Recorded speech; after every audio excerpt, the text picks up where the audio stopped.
भोंदू खरात संदर्भातली सुरुवातीला बातमी आहे। एसआयटी चौकशी दरम्यान त्याची प्रकृती बिघडली। खरातची प्रकृती बिघडली त्यामुळे तातडीने कार्डियक ॲम्ब्युलन्स बोलवण्यात आली। खरातच्या छातीत दुखत होतं असं त्याने सांगितलं, त्यामुळे त्याला ऑक्सिजन सुद्धा लावावा लागला होता।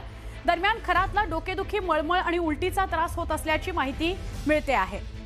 एसआयटी चौकशीवेळी खरातची प्रकृती बिघडली, कार्डियक ॲम्ब्युलन्स बोलवून त्याला थोडासा ऑक्सिजन सुद्धा लावावा लागला अशी माहिती आहे।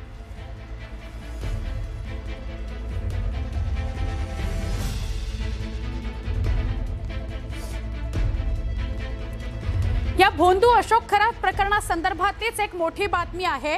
त्याच्या बायको संदर्भातली बातमी आहे। त्याच्या बायकोचं नाव कल्पना खरात। या कल्पना खरातच्या जामीन अर्जावर आज सुनावणी होणार आहे।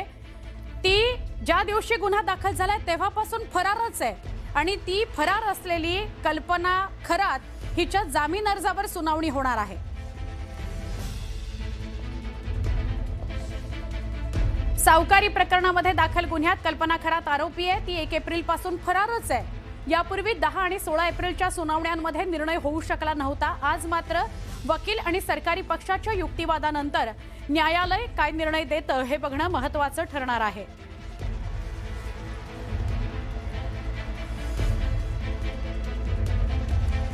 या खरात प्रकरणामध्ये तपासाला वेग आलेला आहे। खरात संदर्भात नाशिक शहरातील एका मोठ्या हॉटेल व्यावसायिकाची चौकशी करण्यात आली। तब्बल 6 तास त्याची चौकशी झाली।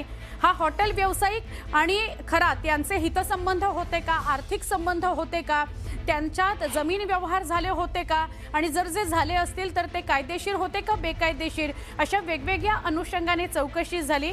हा बडा हॉटेल व्यावसायिक आहे। 6 तास त्याला चौकशी करता बोलावण्यात आलेलं होतं। व्यावसायिकाला रात्री उशिरा चौकशी करून सोडून दिलं गेलंय। कालची ही गोष्ट आहे।